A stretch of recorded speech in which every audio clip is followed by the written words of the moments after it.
Well, it wouldn't be an official Orange and Black Insider episode if we weren't a handful of minutes late. That's just usually how we roll for the live show as we get scheduled, but that's not even the main point of the evening. The main point of the evening is that the Bengals have won their third straight against the Kansas City Chiefs. It doesn't matter where the game is played. It doesn't matter when the game is played. The cast of characters, it seems that the Bengals are unflappable against this Chiefs team. I'm Anthony Cosenza, talking a bit more about this game, and this time with the wisdom of John Sheeran, not just me babbling on by myself for a post-game report. John, man, feeling pretty good about this one. This was a big weekend for the Bengals. This is the first 4-game winning streak, I believe, in the Zach Taylor era. This is the first time any team has beaten the Chiefs in 3 consecutive meetings since Patrick Mahomes took over in 2018.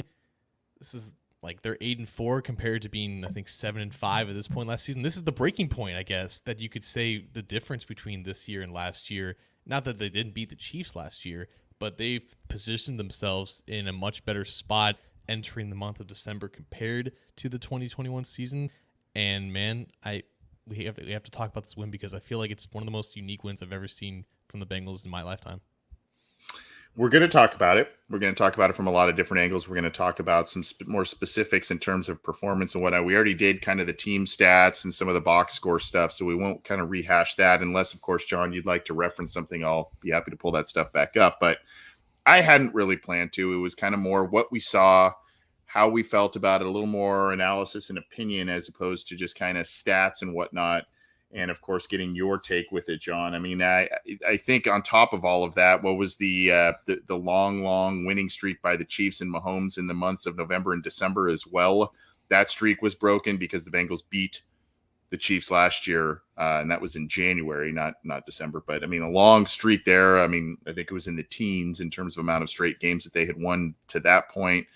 And the Bengals just seem to have their number. It's, you know, here's the interesting thing, and I thought I had said it last night.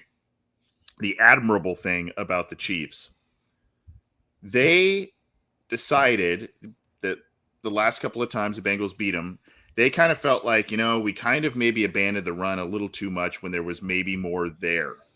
And this week, they stuck to the run a bit more because there were. The Bengals said, you can try and beat us this way. We're not going to let Mahomes beat us, so we're going to keep a lot of guys back in coverage. And if you want to, we'll empty the box a little bit. If you want to try and take advantage of it, we'll let you have that. Chiefs ran for almost 140 yards, but it didn't really make a difference because Mahomes wasn't Superman, and the Bengals did enough against him and did a lot on offense to pull this one out. So, kudos to the Chiefs making an adjustment, but it still didn't work.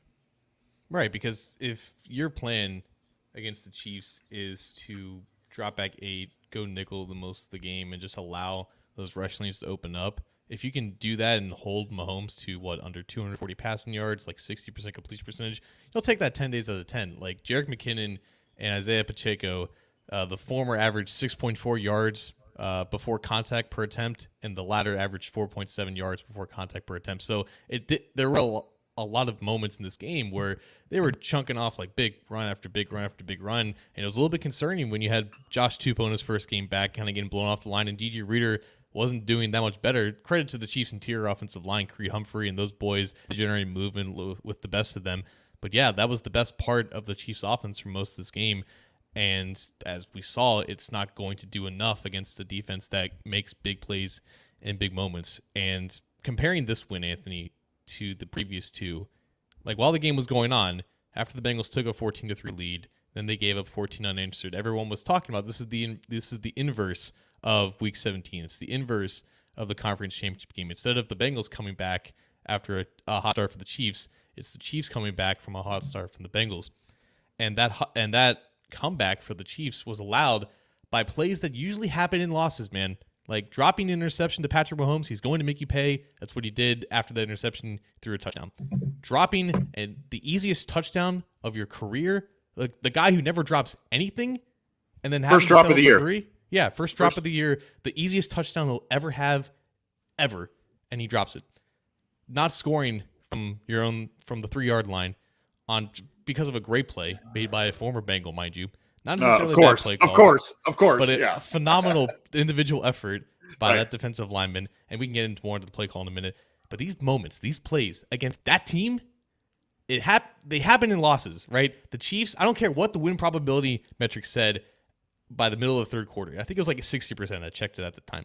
It should have been 99% because the Chiefs don't blow these games. They've only allowed 2 fourth quarter comebacks of 7 points or more ever since Mahomes took over. Lamar Jackson did it last year. Phillip Rivers did it back in 2018 when Mahomes was still a young player.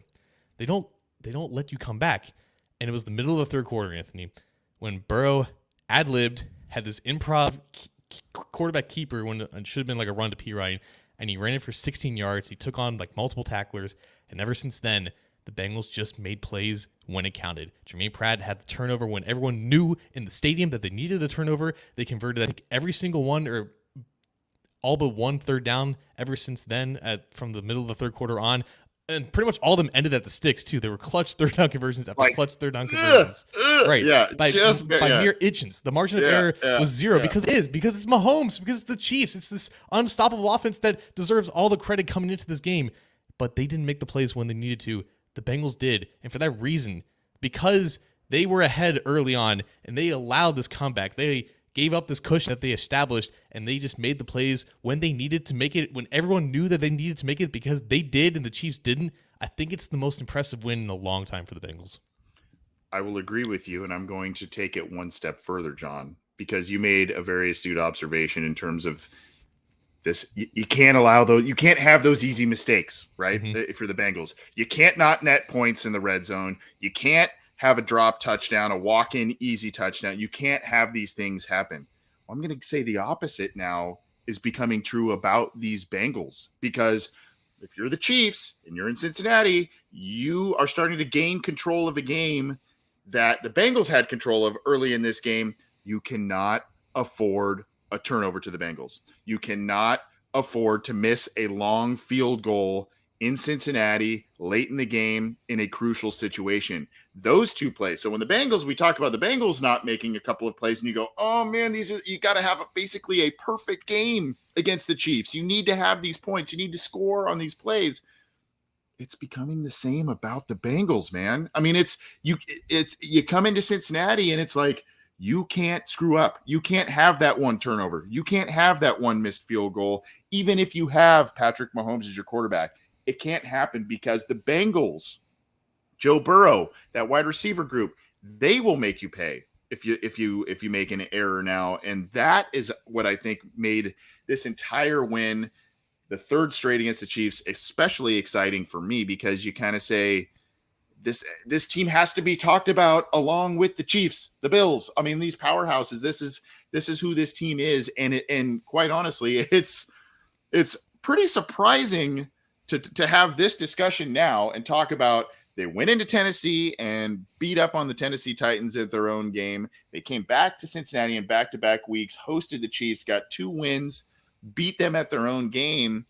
And we're talking about a team that was 0-2 to start this season that looked like a completely different team altogether. And that's what's surprising to me. And that's what matters, right? It's not about how you start, it's how you finish. And if you're going to be bad at any part of the season, you might as well be bad in September, which is the opposite for the Chiefs, right? They are September's greatest team, and it usually carries over for the remaining 13, 14 weeks in the season because the Chiefs are that good, and you can't make those mistakes against the Chiefs because usually 9 times out of 10, Patrick Mahomes is going to have a great game. Well, he can't possibly have a great game against this defense for whatever reason that is going on with his mind, but Lunarumo didn't exactly do the same things that he did in the championship game. He only dropped back 8 a handful of times. I think the number was 5, but it was the times when the Bengals didn't blitz, not necessarily dropping back 8, but they still generated pressure on Mahomes. According to PFF's charting, there were 12 dropbacks where Mahomes was under pressure. He was 3 for 10 and was sacked 2 times, including Joseph Asai on that incredible second career sack of his career. Like the 2021, just a slight tangent real quick, 2021 draft class in this game. Jamar Chase, first game back, shows absolutely no rust, has 97 yards and 7 receptions. Chris Evans has 2 snaps and catches a touchdown, the go-ahead touchdown. Joseph Asai is on the field for 12 snaps and like only a handful of pass rushing snaps and has the biggest sack of the year so far. So 21 total snaps out of like him, Evans, and Trent Irwin, and they all make great plays. but Mahomes not being able to make Mahomes magic, on those 12 dropbacks, his average time to throw was 3.88 seconds. And usually that's time spent running around in the pocket, finding Travis Kelce or Marquez Valdez scanning down the field, making some magic happen. But this time, again, only 3 completions, barely any positive plays made out of those, is taking away that aspect of his game, not necessarily confusing him with coverages, but containing him in the pocket for 99% of the time and actually finishing on 2 of those. That is how you avoid this comeback from becoming a win. And like you said, because this is now like the Bengals have entered this upper echelon of playing margin-free air football, because the team just embodies, I think, the robotic calmness, almost serial killer, cold-blooded nature of the quarterback. Like, this was the most Tom Brady-esque game, I think, of Joe Burrow's career. And I'm not just saying that because one of the passes reminded me exactly of Brady, but every pass was exactly where it needed to be. There wasn't necessarily any crazy splash plays, but he got pretty much everyone involved in this game. The first drive had featured, I think, 4 different receivers on those 5 completions, and it was there were checkdowns, sure, but they were design checkdowns. They were checkdowns with space in front of him, designed for maximum yards of catch. It wasn't just failing to read what was downfield. It was knowing how to hit your progressions, the timing of every play, go to the open receiver in the flat or whatever. And it was throws over the middle. There were dimes down the sidelines. There were 2 incredible throws that didn't even count to Jamar Chase and T. Higgins. He could have easily had 3 touchdowns in this game, or 3 more touchdowns in this game, or whatever. It was a masterful game from their quarterback in Joe Burrow. And I feel like the entire team, once they see him, he's on, when it really counts, the whole team kind of just follows in his lead. The tight window throws were unbelievable in this game. And I think that's what you're referencing with some of the Brady-like throws. Yeah. The tight window throws were unbelievable, especially across the middle. That last one to T. Higgins, where was the margin of error there? I mean, that coverage was right there. And the fact that he placed it right there, and the fact that Higgins, Mr. Contested Catch Master, came down with that, just an incredible play. I mean, it's pretty insane to me, like how little the ball actually physically hit the ground when Joe Burrow threw passes, because one incompletion, as you Ryan Clark today on Get Up on ESPN2 labeled it the best incompletion I've ever seen. That one where he comes up, Chase had it with the one hand.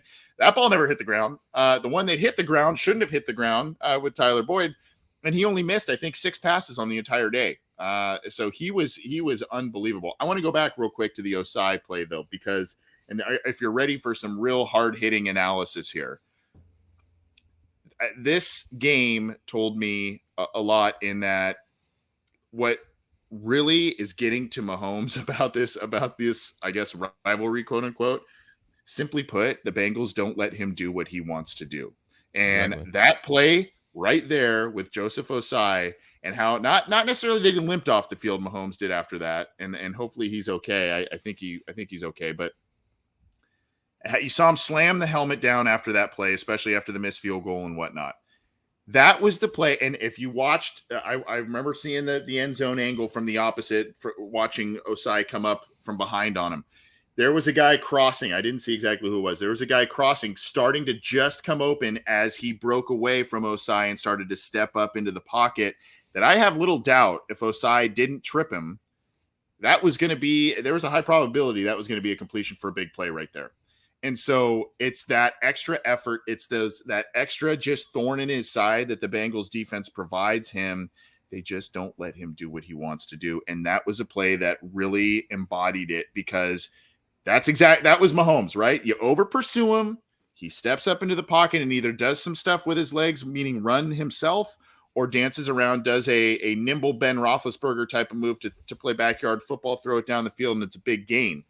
And that play right there, I think, was going to be one where it was going to be a big gain if Osai didn't recover, use that athleticism to recover from a bad contain or a bad angle and over pursuit of him, and just kind of clipped his ankle there and got him. And then obviously we know what happens there, the bad field goal. So again, hard-hitting analysis here, but the Bengals defense, essentially, that play embodied the fact that they just don't let Patrick Mahomes do what he wants to do and what he usually does. And the Chiefs have been so successful this year creating new series on first and second down. Like, they've really, I want to say rarely, but they've had so much success on early downs that they haven't had to rely on third downs and all. And when they get to third down, they're usually pretty good. But in this game, the Bengals forced a lot of third downs, and they made the Chiefs earn it. And I think the Chiefs still ended up being over 50% on third down conversions, but that's where they did most of their damage. I think that's where most of their big plays down the field happened with Valdez-Scandling. He had at least 2 catches of 30 yards or more, and that play was on third downs, third and short at like the 33, 32-yard line. And like you said, 99% of the time, Mahomes makes that play because the Bengals, unfortunately for Osai, he went against the script of what you're supposed to do against Mahomes, right? He broke contain. He allowed Mahomes to step up in the pocket. And like you said, there was a split second where he was about to start his release, to start his throwing motion, but it's Osai, right? It's the whole thing that makes him special is his effort, his ability to not give up on plays, and that extra ounce of athleticism from Texas. It allowed him to make that play, and that's where the frustration happened, right? It wasn't just Mahomes was hurt, and they ended up kicking a field goal when they probably shouldn't have. It was Mahomes knew he had that play to potentially change the game for good, and he couldn't make it. The one time he couldn't make it, and it was his team. It was just another one of these plays where it's like, if every one of these plays isn't made, the Chiefs end up winning this game. And the fact that they ended up answering the bell every single freaking time in all 3 phases, it was phenomenal. Yep. Yeah, so I mean, I guess you could say, you know, I have a couple of unlikely heroes. I guess Osai is kind of one. I don't want to. I don't like unlikely heroes. Just kind of guys where you go, hey, this guy made some plays this week that you don't normally hear his name, and Osai was one of them with one of the biggest plays of the entire game, and just a hustle play, really. You know, a good get off, a bad contain or over pursuit there in terms of what he was probably what his responsibility was as an edge defender in that regard. And then, you know, just a great recovery and using the athleticism there. So he's one. And John, you know, I think as I watched the game late last night again, I saw a couple nice things out of Mitchell Wilcox. And so you know, not so much as a big receiving weapon or whatever. He had a catch early. I saw him kind of do some different things from a blocking standpoint. I don't know. It sounds like, and we'll get to some of these headlines later, but I don't know that the Bengals will have Hayden Hurst this week, and who knows how long this calf injury of his is going to last. But, you know, and I don't know that Wilcox will be a week-to-week huge contributor in the passing game, but I did like some of the things that I saw in terms of him being able to contribute, and I like that the Bengals have pivoted, or were able to pivot, rather, from Hurst getting injured, having to use Wilcox, and doing some different things and still being very effective on offense. So those are a couple of guys I kind of said, hey, these are some unlikely guys stepping up a little bit. I don't know if you had thoughts. We just talked a lot about Osai. I don't know if you had thoughts about Wilcox or some other guys that you kind of felt like, hey, this guy kind of stepped up this week. That was a little unusual. Yeah, Wilcox had a reception in for Hurst, but he did most of his damage blocking. That's usually what he normally does as typically the second tight end, and now he's the starter. And the Bengals had equal amounts of success running the ball as the Chiefs did, and a lot of that was Wilcox. I think he had a 65.7 run block grade in this game.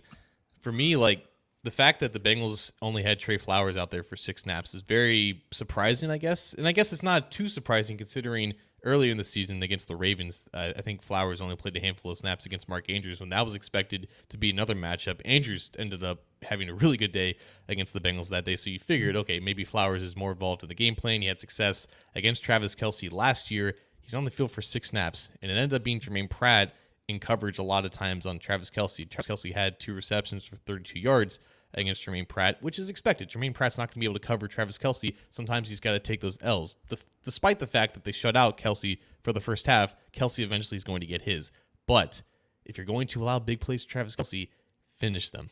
And that's exactly what he did when everybody knew that when you're only up by 4 or when you're down by 4 to Pat Mahomes in the fourth quarter, it's hard to make him punt. You have to make him turn the ball over. You have to make them make a mistake. And, of course, the guy who forces the biggest turnover in Bengals history 11 months ago comes up with another turnover and pops the ball out of Kelce's hand, or out of his hands. And it was also funny just at the end of the game. I think they panned to Kelce like at least 3 times, and his facial expression didn't change. It was just little puppy dog eyes, which saddens me because I love Kelce as a UC fan, but yeah, he was shook from that. He was play. gutted. He was gutted. Yeah. Yeah.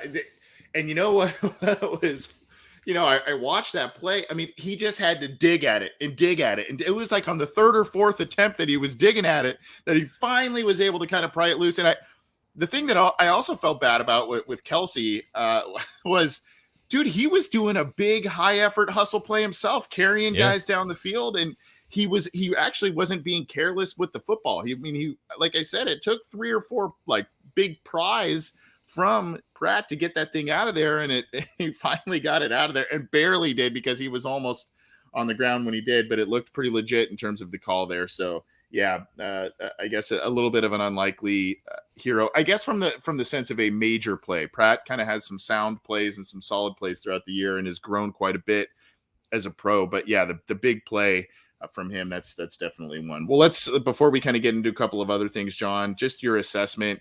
I guess we talked a little bit of the defensive line, meaning Osai and Tupou coming back and whatnot. I don't know, your thoughts on just overall, you do the weekly lineman on Cincy Jungle and whatnot. So your thoughts on the defensive line play and the offensive line. The Bengals ran for, 150 yards. Perine now a FedEx Ground Player of the Week nominee.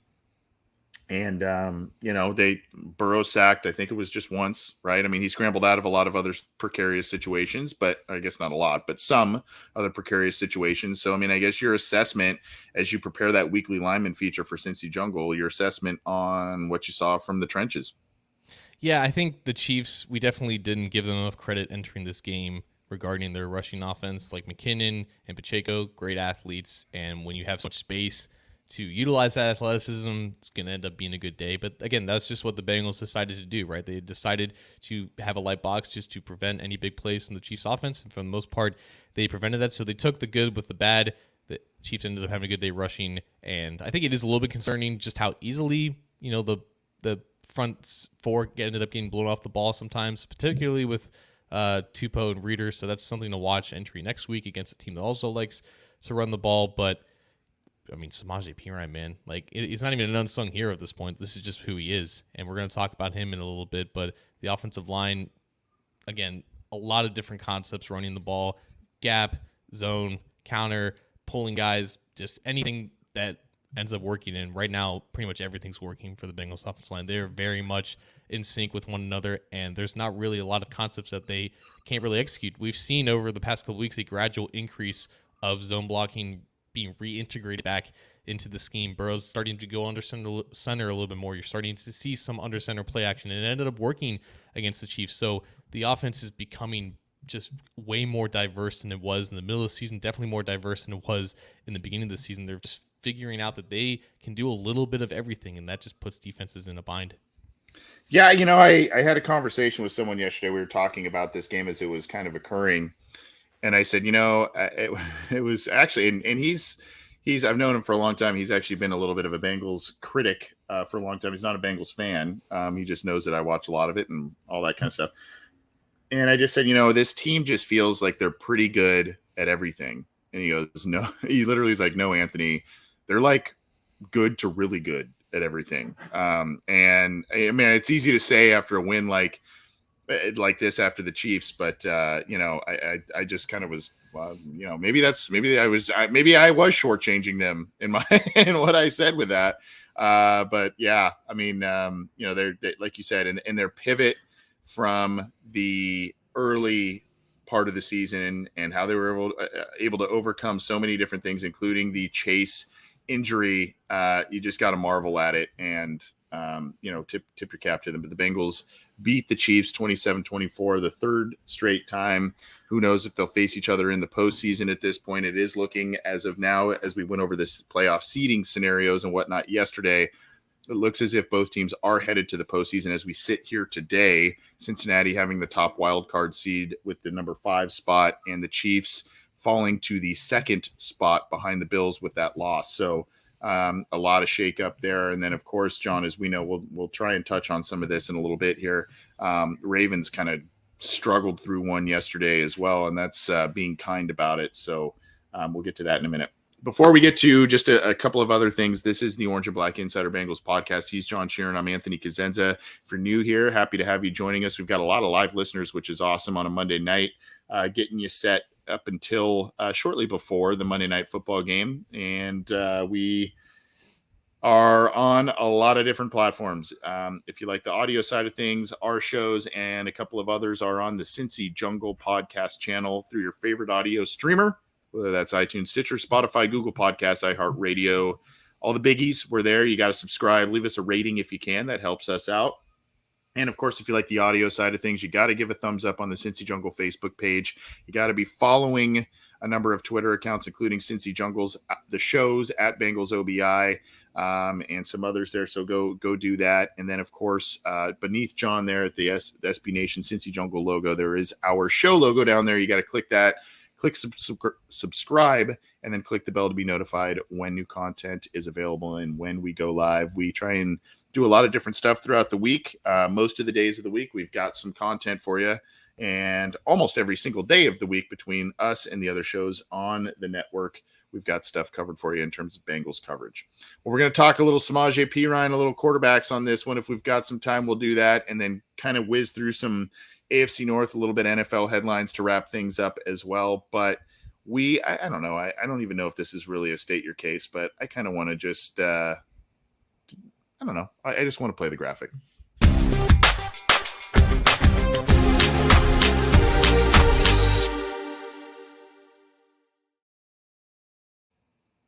A lot of people are talking about, and this is one, of course, and rightfully so, based on what we've seen the last couple of weeks. There is a lot of talk of Samaje Perine versus Joe Mixon and all of that. We actually had, I got to go find it up here in the live chats. We've had a lot of comments, and thank you for those. Here he is from Mr. Generosity, also known as Mr. Whisper, talking about, we're a more consistent offense with Perine in the game. We never have to worry about his protection or how hard he runs. So gave it some more thought and looked at, as I said, watched the game over again. And I've got a couple clips I'm going to share here, but this is kind of my take with the Perine Mixon thing. I do think once Joe Mixon, and we've got a little article on this that we'll share with you as well. I do think once Joe Mixon does come back, he's still going to get, a high volume of touches and carries. There's no doubt about it. And I'll kind of differentiate what I mean by this. Here's one that we put up. I think maybe I just put it out on a couple of different elements here, but here's Samaje Perine, and this is, by the way, both of these clips are going to star Justin Reed, which rough game for him. Exactly, yeah, Jason Reed, I guess. So if you check this out here, okay, one, and then still slips out of that one, gets another extra half yard at the end there, and here, I mean, just we're bearing the lead here. He dribbled him. Just boom, just dribbles him. Okay, so there's that one. Okay. And you can see what happened. He broke a tackle or two to get 8 or 9 yards on that play. And then when you go to this one, this is one from our show's Twitter account. This is a different one. This is on a pass play. And you can kind of see here, we'll play this right here. So if you can kind of see what's happening here comes the snap, pointing out the protection and whatnot. So Joe, and this great play by Joe, by the way, just kind of flicking it out there. And again, hard to bring down, right? So here's the difference. And I think the big criticism, and has been the big criticism of Joe Mixon, even though he's been great in the locker room, uber productive, one of the best running backs, statistically speaking, that the Bengals have ever had, coming off an excellent season last year. The problem that I think a lot of people see in Joe Mixon, obviously not as good of a pass protector as Samaje Perine. There are some elements in this game as well that kind of showed that off. But the other thing is a lack of breaking that first contact, part of contact, breaking that first tackler, making that first tackler miss, that sort of thing. Now, Perine excels at that. But what you're going to get is you're going to get the 3-yard gains, the 6-yard gains, the 9-yard gains. I think his long run of the day was 10 yards. You're going to get, kind of the slow and steady, if you're going to do the tortoise in the hare type of metaphor, I guess, if you will. You're going to get the slow and steady, a little bit more consistency in terms of positive yardage. And you're going to, as you saw in those clips, you're going to see a guy that more often than not gets out of that first piece of contact. And so what that does is that extends drives. That's what I think is appealing right now when you've seen Perine be featured as opposed to Mixon. Now, Mixon, on the other hand, when he hits the open field, when he does get past on the more rarer occasion, I guess, the first contact, or the blocks are set up nicely for him, his explosiveness, he's the more big play guy. And so that is where the coaches, as Mixon comes back into the lineup here, they're going to have to find this yin and yang type of situation and find situations that make both backs be successful. I don't really have a doubt, based on what I've seen the past couple of weeks, that Perine, I don't think he's going to discontinue being who he is in terms of just kind of gutting out those positive yardage, getting out of that first tackle, making a 2-yard carry, a 6-yard carry, that sort of thing. I still think Mixon is explosive. He can be explosive in the screen game. He can be explosive in the open field. And once he gets that head of steam in the open field, he can make a tackle or miss. It's more kind of the tacklers towards the line of scrimmage that he has a little more trouble with. But here's the thing, John, and if anybody knows about these two guys, they played with each other at Oklahoma, and that's how they were used. Perine was the guy that was the drive sustainer, the slow and steady. I mean, slow, I don't mean like slow necessarily speed-wise, but just more steady, get the chunk, the smaller chunk yardage, sustain the drives, and Mixon would come in for the big plays when they needed him, whether it was a pass play or a run play. So this is something that the team needs to figure out, but this is the difference right now that I see aside from pass protection. Simply put, Perine's getting out of that first tackle, making guys miss, be it using his legs, using a stiff arm, that sort of thing. And Mixon's having a little bit more trouble with that, though more explosive in the open field. I think what benefits Mixon in this case is the fact that the Bengals are objectively so much better with run blocking just in general ever since, not even before he got concussed. Like, they were just on that path of being just a better unit, creating more space behind the line. I think the thing we always heard with Mixon, though, and I've always kind of rejected this, is the fact that he needs 15, 10 carries to get going. Like, that's not necessarily a good thing if that's what your running back needs, because like we've seen with Perine ever since he's gotten to Cincinnati, the first carry, he's about it. He wants to smoke, and he's the same dude on the first carry as he is with the 25th carry, and that was the case with the Kansas City Chiefs, right? So if that's the biggest difference between Perine and Mixon, then I do think it still supports the fact that you can rotate in these guys throughout the game. You don't have to worry about necessarily the flow impacting it, because if you put Mixon in those opportune situations to utilize his athleticism, to utilize the positive qualities that he has over Samaje Perine, you can still have a very much functioning running game. I do think it's interesting, Anthony, ever since week 5, which is when they played the Ravens, it wasn't the greatest day for the offense, but you start to see the evolution of the run game. They were going towards more gap style run plays. That was when they first started making that real shift, right? Ever since then, so this has been, I think, 8 games for Samaje Perine, 6 games for Joe Mixon. Perine has averaged 3.06 yards after contact per attempt. Joe Mixon's averaged 2.99. So it's basically been the same in terms of brushing off first contact. I think Perine's been the more consistent because the majority of that production probably came from week 9 against the Panthers when you're talking about Mixon. But again, the last time we saw Mixon, he looked like a completely different back. And that wasn't just with specific schemes. That wasn't when he needed, again, to get going early on. Like, he came out of the gate really strong in that game. And I think we have to assume that's the Joe Mixon that we're going to get after he comes back from the concussion protocol. So both of these running backs are running the ball at a really high level, and they're beneficiaries of really good run blocking, or maybe not even really good run blocking, better than they've been accustomed to ever since they joined the Bengals at their respective times, and they're making the most of that. And I think at this point you have to treat them almost like equals, and I don't know if that's going to reflect how many snaps they play. I do think that Mixon will end up out-snapping Perine when both are healthy, but I think there is definite comfortability that both these guys can do similar things, and no matter who's on the field, you can have that confidence. I understand there's earned recency bias when it comes to Perine. Like, he's out there, and the offense doesn't miss a beat, nor should it, because at the end of the day, he's a running back. But I think the progress that Mixon was making behind this offensive line still matters, and I think Perine was definitely holding down the fort as well as he could. Yeah, and I think, if anything, Perine has, earned himself at least a few more touches when Mixon comes back. But it's a good problem to have. Good problem to have 2 productive backs that'll help you out. I just want to transition quickly because we've got a little bit more to get to, and I want to keep the show time manageable. But the other thing too that just kind of came up that I wanted to get to was going into this game on the Believe Network, Pac-Man Jones and Solomon Wilcots, who have the Believe in Bengals podcast, along with you, John, and Hoji and Daddy-O on the Believe Network.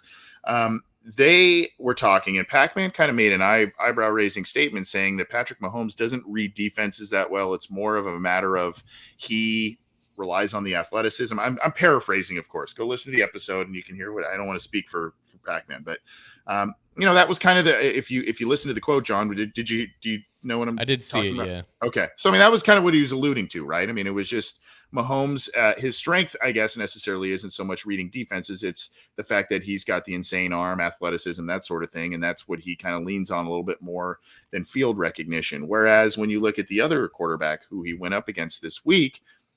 I'm not saying I wholeheartedly agree or disagree with what Pac-Man said there, but when you look at Joe Burrow, there is little doubt in terms of field recognition, defensive recognition, not making the same mistake twice, that sort of thing. And I'll kind of point out two elements and maybe a couple of specific plays. I wish I had kind of had one piece of film that I could queue up, but hopefully people can use their mind's eye with it. Number one, for the Mahomes side of things, that play that was almost intercepted by Cam Taylor-Britt, that right there was a bad read of the defense.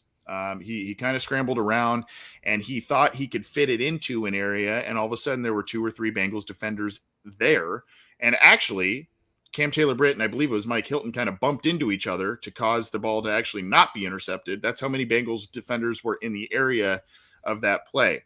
Now, Burrow, on the other hand, understood, the tight window throws where that ball needs to be placed. The other thing on the flip side of that, John, there was one completion to Samaje Perine yesterday where Burrow sat and he kind of danced around the pocket, kind of stepped up, held the defense, let all the corners and some of the players go back with the rest of the wide receivers as those routes developed. And Perine was just sitting there by himself for an easy gain. So he saw, let's let the defense move all the way back with our wide receivers as they go downfield. And I'm just going to he could have just, threw a little, like he's playing a game of darts, right? That's how little he had to do it. And he recognized the defense to be able to do that. Now, again, I do think Patrick Mahomes is excellent. I don't think he doesn't know how to read defenses, but I think there is an element or an argument to be made that the high level field awareness IQ of Burrow just outshines a lot of other quarterbacks in this league, if not all of them, and outshines maybe some of the hyper athleticism of a guy like an Allen or Mahomes. And this game potentially proves that. Yeah, I hate when, not specifically Pac-Man, but I hate when this conversation gets brought up and it's framed this way, because unfortunately, when it comes to quarterbacks who don't look like the traditional quarterback, the framing of this is often sometimes rooted in racism. Because like you said, it's not necessarily reading the defense. I think it's more just what your processing is compared to relative to what you're capable of. And I think with Mahomes, it's not the fact that he can't quote unquote read a defense. Every quarterback in the NFL can read a defense. Correct. He did say that when he first started playing, like he didn't really know what he was doing. And I do kind of believe him to an extent, but he's definitely played long enough to understand how to read progressions and how to go through the levels of the field and all that stuff. I think when it comes to Mahomes, and you can group in Josh Allen with this, when you have these generational type arms and the ability to throw off platform and the ability to just drop the ball wherever it needs to be, where you're essentially having these 50-yard handoffs, essentially, you don't always think about going down to the safe option, and sometimes you just become more willing to just try your luck down the field, try windows that a guy like Burrow knows he can't hit. Joe Burrow has an understanding of what his strengths and weaknesses are, and I feel like after the slow start of this season, he really started to hammer that in there. Like, if these windows don't exist for me and my caliber of arm to fit into, I need to just take what I can get, and it's not a bad thing. It's not an indictment on his lack of ability. It's him maximizing what he can do, and I feel like with Mahomes, there hasn't really been a full year or really any elongated period of his career where defenses have been able to stop him consistently. So he's never really hit that wall of like, I need to just basically take what the defense gives me, and I can't always rely on my God tier arm talent and everything that goes with that. So that's ultimately the difference between Burrow and Mahomes, and why it gets framed in this, Burrow has this ability to read a defense better than Mahomes. I think Burrow understands what he can and can't do, and Mahomes often leans on just all those other things, because 99% of the time it works. And that's why Mahomes is so special. And that's why he's still the consensus number one quarterback, because he can do things that other quarterbacks can't. It has nothing to do with him necessarily, like, quote unquote, being able to read a defense. Yeah, yes. The reading defense thing, that's not where I was really in agreement with. I think it's more kind of what you said, wherein it's like, well, I know what my arm is able to do. I've put on tape a number of these things, these sidearm throws, these crazy, ridiculous plays that nobody else is making these throws. I mean, the rope that Josh Allen threw on Thanksgiving to end up winning that game, if you remember, that was like 40 yards on a line, just a ridiculous throw, right? But I do think that there is, an argument to be made. We know Joe Burrow has a high level of processing things, and we know, like you said, I think he also knows and has an innate ability to know, like, hey, this is where I trust myself. This is where I trust my throws. That's why he is excellent at those back shoulder throws, because he can trust himself and trust his receivers to know that that play is going to be made almost every single time. And it's very, very difficult for a corner, even with great coverage, to be able to defend that. So at any rate, I just kind of came up with a couple of different scenarios, and that talking point of Pac-Man stuck in my head a little bit. And again, I don't necessarily agree with the sentiment there, but I do see some things where, I guess, like you said, it's more the trust between skill sets that differentiates the situation. Absolutely. Like Burrow, again, he's never going to have that caliber of arm, so he can't make some of the throws that Mahomes can make, which is why he doesn't. Whenever he sees one-on-one coverage, like, he's going to push the ball down the field. He's not afraid of pushing the ball down the field, but he's not stupid. And I'm not saying Mahomes is stupid. Mahomes just has more ability to make some of those throws that seem impossible, whereas Burrow understands what windows work for him, what windows don't, and the offense is set up to a point where whenever there's a safe option, there's a safe window to check it down, there's going to be space to be made, because defenses are so, scared of being beaten over the top. It creates so much space underneath, and Burrow will always be able to find that check down. That's what made Brady special, right? No one ever gave Brady any crap for being a limited quarterback, because he always kept the offense moving, because he always knew where the ball needs to go. Yep. Well, let's get to some headlines here and move on, and we'll kind of breeze through these pretty quickly here, but we'll kind of just talk about some different things between the Bengals, the AFC North, and then maybe a couple with the NFL. I don't know if we'll have time for it, but we'll see here. First things first, John, since we're talking about this game, and I believe you were the one who usually writes this up here, the snap counts versus the Chiefs. You see there, Mitchell Wilcox. I talked about him being a guy that I saw a couple of nice things with here. Your brief kind of synopsis of this write-up here on Cincy Jungle, I'm going to pin that in the live chats as well. Yeah, I was gonna save this talking point for this, but I ended up bringing it up earlier. You had the trio of Chris Evans, Trent Irwin, and Joseph Asai playing a combined, I believe it was 21 or 23 snaps in this game, and each one made a critical play. Don't overlook Trent Irwin's 12-yard completion on a 1st and 20 following a holding. That set up Joe Burrow's 60-yard run where he just kept the ball. Yeah. But Chris Evans and 2 offensive snaps.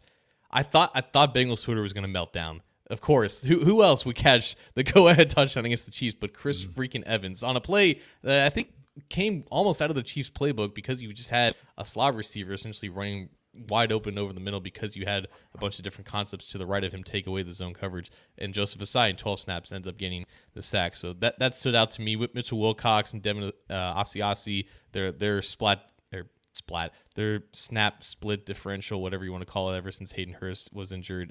Mitchell Wilcox played over 50 snaps in the game. That's probably going to be the snap rotation when Hurst probably doesn't play next week against the Browns. We'll have to see if they end up activating their tight end on the practice squad. I believe his last name was like Bowers or something like that, but they added him right before the season ended.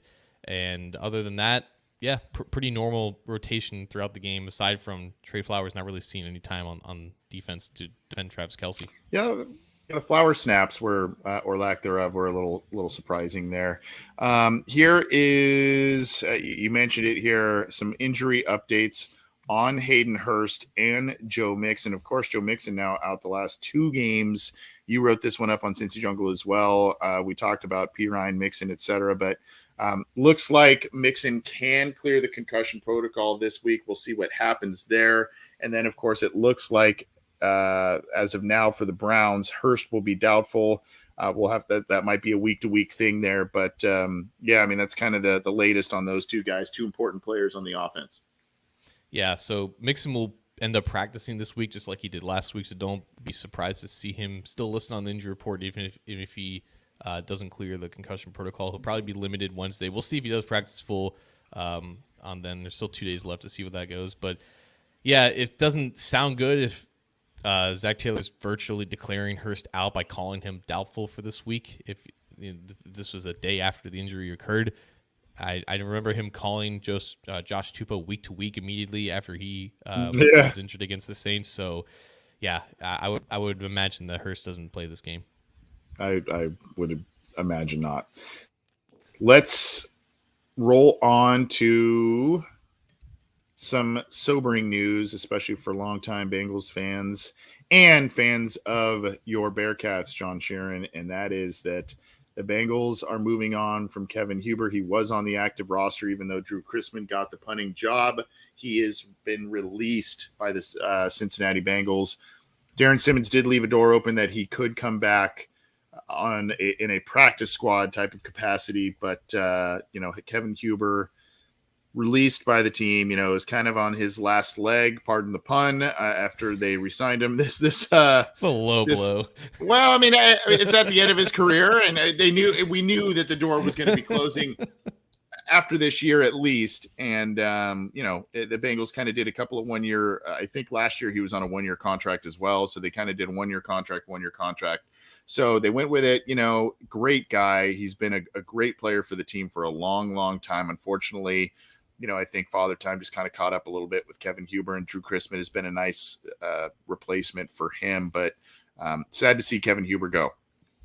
Yeah, I mean, I literally tip my cap to him, man. 216 games played, Cincinnati kid through and through. Was here for the worst of times, was here for the best of times, but we all knew this was coming.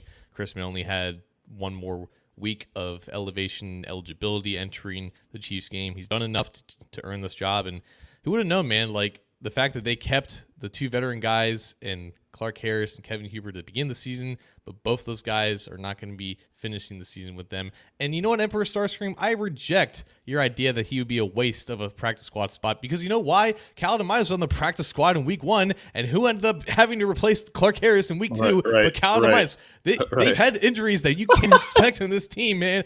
Like 16 practice squad spots exist for a reason. I would not say you're wasting one on a punter. Who else are you going to have? Yeah. I touche on that one. Yeah, I would not be so quick to count that out. Well, let's get to a couple AFC North headlines, and then we'll hop on out of here because we're getting up against it. But John, the Ravens, as I mentioned earlier in the game, they did not have a great game. Barely beat a struggling Broncos team 10-9. I believe this one was in Baltimore also. Just an ugly game. And part of the ugliness was with Lamar Jackson suffering a knee injury. He's had, I think, a groin injury now, a knee injury, and something else bugging him as well. So far, oddly enough, when this injury happened, I happened to be watching this game a little bit. And when this game happened, he took a hit on that specific play. And I'm like, man, this guy just... he's a warrior. He takes a lot of hits because he runs a lot, and he also just kind of moves around in the pocket a lot. So he takes a lot of hits, and he just always seems to kind of pop up. And, he's not the biggest guy. So you're kind of like, man, what a warrior. And unfortunately, this one just kind of got to him a little bit with the knee injury. And so now he is week to week as the Baltimore Ravens are tied record-wise with the Cincinnati Bengals. They have the benefit of the head-to-head, but this is a big injury for the Baltimore Ravens as they try and continue to hang on to that division lead, quote-unquote. Yeah, we talk about the Bengals having a similar season to last year. The Ravens were 8-4 last year at this time, and Lamar Jackson was injured, and he ended up missing most of the rest of the season. It's happening exactly again. Now, we don't know how much time Lamar's going to miss. Typically, week to week means at least 2 games. But this is a knee injury for a guy that uses his knees a little bit differently than most other quarterbacks in the league. So we have no idea the extent or, just how serious it ends up being. I know Tyler Huntley Tyler Huntley came in and did enough against a very good Broncos defense. The fact that they were able to pull that one out based off of how much they were struggling against the defenses that typically locks other offenses down is impressive in its own. But yeah, the Ravens barely beat the Panthers. They end up dropping one to the Jags, and they barely beat the Broncos on their home turf. They are consistently playing down to their competition, and this division race is wide open. Yeah, and then let's see here. This is from Baltimore Beatdown. The Ravens made a couple of moves in the wake of this injury to Lamar Jackson, and they signed Deshaun Jackson to the active roster and QB Brent Hundley to the practice squad. So they're kind of getting another body at the quarterback position to help things out. Deshaun Jackson, who's bounced on and off the active roster, he was kind of the guy they wanted to bring in for the extra speed element, a veteran guy. So that is, I mean, I don't know if you got thoughts on that, particularly the Deshaun Jackson, who was, I think it was on practice squad after being on the active roster, correct? Yeah, and he ended up getting a long touchdown. He ended up getting behind some cornerback. So he's still doing this at, 37, 38 years old? It's crazy. Yep. He's a young pup. Yeah. Based on my own age. Yeah, exactly. Let's get to a couple others, and then we will bounce on out of here. And then this is just really, I don't want to go into this into great detail, but I do want to give it props. This is from the Behind the Steel Curtain Steelers SB Nation website. I'm just kind of talking about an analysis of the Steelers win there. Pretty ugly one there too, John, against the Falcons. What was it, 19-16, I think. Here we go though. 5-7 are the Steelers. They just kind of keep hanging around. I know they've got quarterback issues. I know that, but they do have a win against the Bengals. They are going into one against the Ravens, I believe, this week, if I'm not mistaken. And I think I've got an article on that up as well. But yeah, they're 2-point favorites against the Ravens going into this week because of the injury to Jackson. So, I mean, here they go now, 5-7, and now they're facing the Baltimore Ravens. I mean, I think they are out, if I'm not mistaken. The Steelers are out of the division contention. I don't know that they're fully eliminated from playoff contention. I'd have to double check that, but here they are. I mean, they're just kind of hanging around as they normally do. Yeah, they ended up being the 7 seed last year, and they lost a pretty ugly game in the playoffs. Oh man, I think at the very least they can say that Kenny Pickett is good enough to make it to next year, which I don't think was the case in the middle of the season. But he's routed off some decent games compared to how he started the season off, and he had another decent one against a Falcons defense that any quarterback can pretty much do well against. So, yeah, they're staying afloat, and they're not going to finish at the bottom of the barrel of the NFL, which is what I didn't think was going to happen. So, yeah, they'll probably finish around 7 wins, which, honestly, compared to how everything has gone from this year, is about the best they can hope for. Well, transitioning to the Cleveland Browns, and unfortunately, in some respects, the conversation centers around Deshaun Watson. He made his return, of course, coming back to his old team, the Texans. The Browns beat the Texans, but pretty ugly game. I think it took 2 defensive touchdowns by the Browns, if I'm not mistaken. Deshaun Watson did not play all that well, but the Browns still get a 2-possession win over the Texans in Houston. And so they're kind of doing the same thing that the Steelers are doing, hanging around a little bit. And now they're trying to see what they do have out of Deshaun Watson and his mega contract that they signed him to. And so that'll be the quarterback this week that the Bengals face. And he is coming off of a year and a half of not playing football or so. And then coming back here and only playing, 1 game under his belt after all that time off, coming to play the Bengals. Yeah, just to give you guys a tease for Thursday's show, I have no idea how to judge this Browns team right now because Deshaun Watson was downright dreadful against the worst team in the NFL, but we all know the Browns' recent history against the Bengals. This is going to be one of the most interesting Bengals-Browns game in recent memory because 27-14 usually indicates a decent game, and that game was just every kind of just stupid and ugly, and it was only because the Texans are just terrible, and they're basically tanking, I guess, for Bryce Young at this point. But they scored 27 points off of one of the worst quarterback performances I've ever seen. Yeah. And then here you go. You got the Bengals and the Browns. And of course, that we're feeling all good about the Bengals here. After beating the Chiefs and Titans back to back. And here's the one team they can't consistently beat, the Cleveland Browns, even when they are struggling. The Bengals are 6-point favorites, I believe, is the opening line right now, with the Browns coming to Paycor Stadium. So I don't know how you feel about that line there, John, but that is right now where the line is set. A lot of points for a team that hasn't beaten them in 3 years. Yeah. That's all I'll say about that. Yeah. And then finally, this is a little bit of Brown/NFL news, and we'll end here because we are coming up on it. But and then I think Monday Night Football is also kicking off here. But this is some big news for the Browns, the Panthers, and the rest of the NFL.